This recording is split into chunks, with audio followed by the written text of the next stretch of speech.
Hai, perkenalkan, nama saya Diva Milati Hanifah. Saya kelas 11 IPS 2. Saya bersekolah di MA Marga Jaya.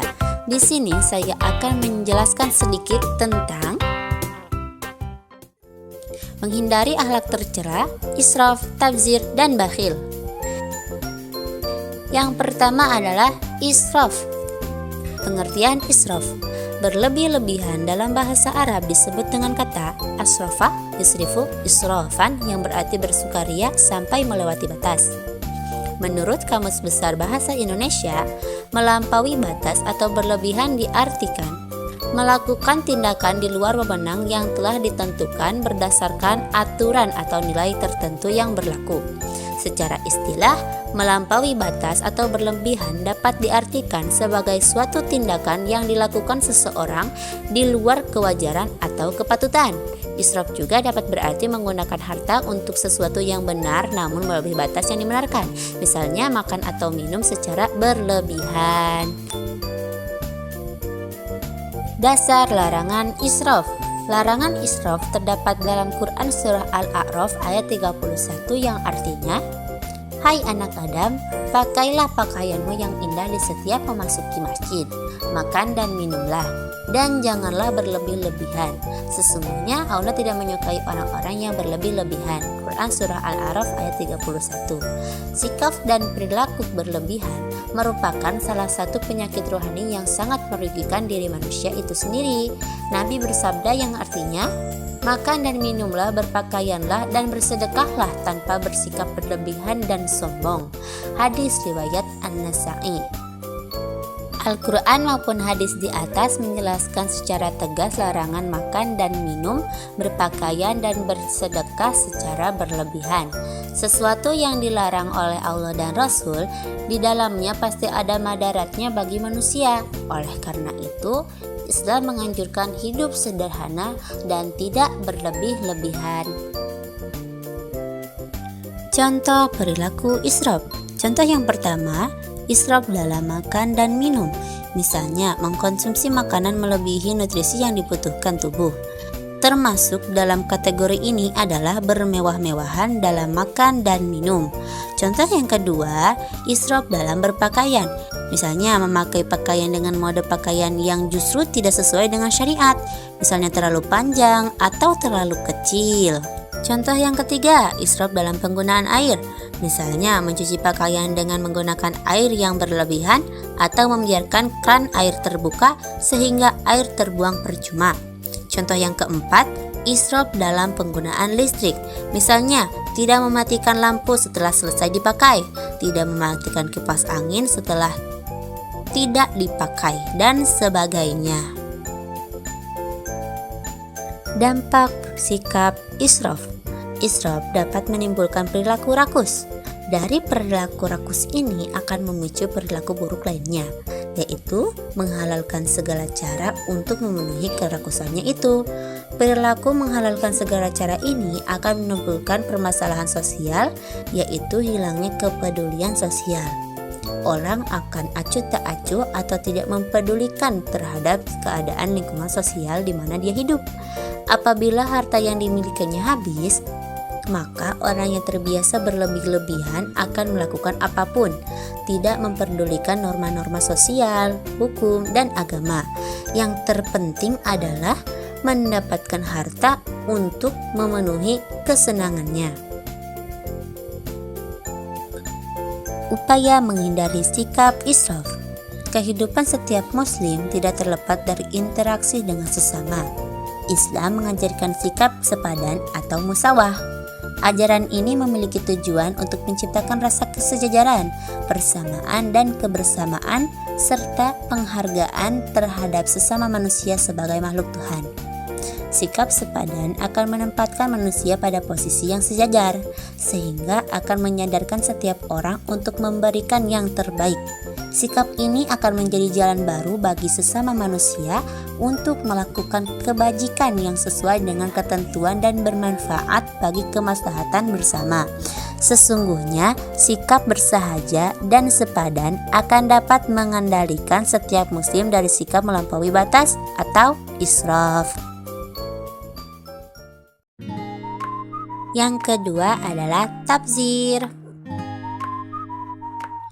Pengertian sikap tabzir. Istilah tabzir berasal dari bahasa Arab disebut dengan kata tabziro yudabbiru badaro. Dalam tafsir Departemen Agama diartikan sebagai suatu perbuatan menghambur-hamburkan harta. Menurut Kamus Besar Bahasa Indonesia, tabzir diartikan berlebih-lebihan atau menghambur-hamburkan dalam pemakaian uang ataupun barang. Secara istilah, boros adalah perbuatan yang dilakukan dengan cara menghambur-hamburkan uang ataupun barang dengan tujuan untuk memenuhi kesenangan. Tabzir juga bisa diartikan sebagai menggunakan harta untuk sesuatu yang tidak benar, misalnya membelanjakan harta untuk tujuan maksiat. Sebagian ulama memahami tabzir atau pemborosan sebagai sesuatu pengeluaran yang bukan hak. Jika seseorang mengeluarkan hartanya sebanyak apapun untuk sesuatu yang hak, maka orang tersebut tidak disebut sebagai pemboros. Sebaliknya, apabila seseorang mengeluarkan harta untuk perkara yang batil, walaupun sedikit, maka dia disebut pemboros. Dasar larangan tabzir. Allah menjelaskan bahwa orang yang boros itu saudara setan.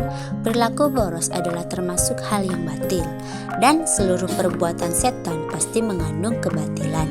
Sehingga tindakan yang dilakukan oleh orang yang boros mempunyai kesamaan dengan perbuatan setan, yaitu sama-sama perbuatan batil. Sehingga Allah Subhanahu wa Ta'ala menempatkan pemboros sebagai saudara setan. Pemboros dan setan juga mempunyai kesamaan dalam hal keingkarannya kepada Allah. Contoh perbuatan tabzir. Yang pertama, memberi sumbangan untuk kegiatan hura-hura dan kemaksiatan. Misalnya memberi sumbangan untuk orang yang mabuk, bukannya dapat pahala, malah dapatnya dosa. Contoh yang kedua, mengkonsumsi makanan yang tidak ada manfaatnya dan justru membahayakan. Nah, contohnya meminum minuman keras, bukannya sehat, malah masuk rumah sakit. Contoh yang ketiga, membeli sesuatu yang tidak diambil manfaatnya. Menurut saya mah ya, kalau membeli sesuatu itu seperlunya saja. Bahaya sikap tabzir. Orang yang memiliki perilaku tabzir di mata Allah merupakan saudaranya setan. Dengan demikian, maka akan sulit membedakan perbuatan yang benar dan yang salah menurut agama. Baginya, sesuatu yang baik adalah yang dapat menyenangkan hatinya, walaupun bertentangan dengan norma sosial, hukum, dan agama. Dia akan menghalalkan segala cara untuk mengumpulkan harta atau uang sehingga dapat digunakan untuk menyenangkan hatinya. Apabila demikian, maka dia akan menjadi orang yang hedonis.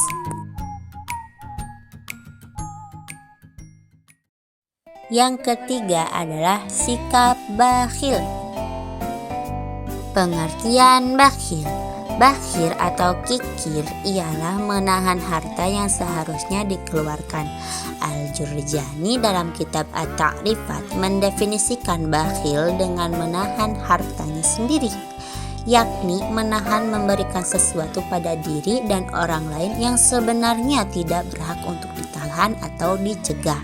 Misalnya uang, makanan, minuman, dan lain-lain.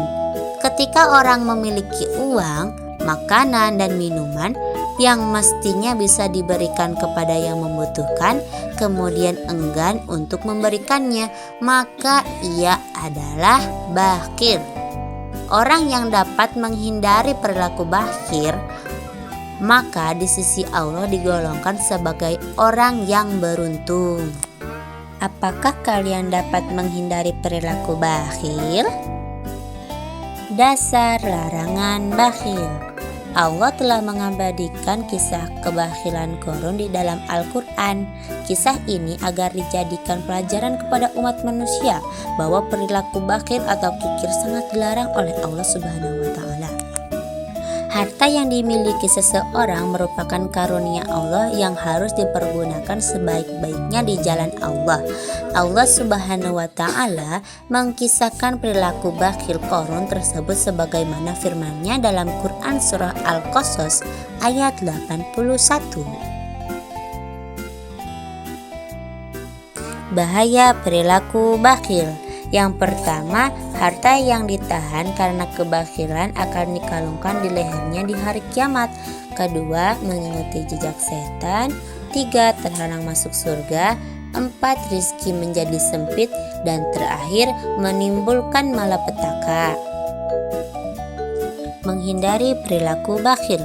Yang pertama, menanamkan keyakinan bahwa segala sesuatu itu milik Allah. Dua, memperbanyak rasa syukur. 3. Melakukan kegiatan sosial dengan memperbanyak infak dan sedekah. Dan yang keempat, memohon perlindungan Allah dari sifat bakhil atau kikir.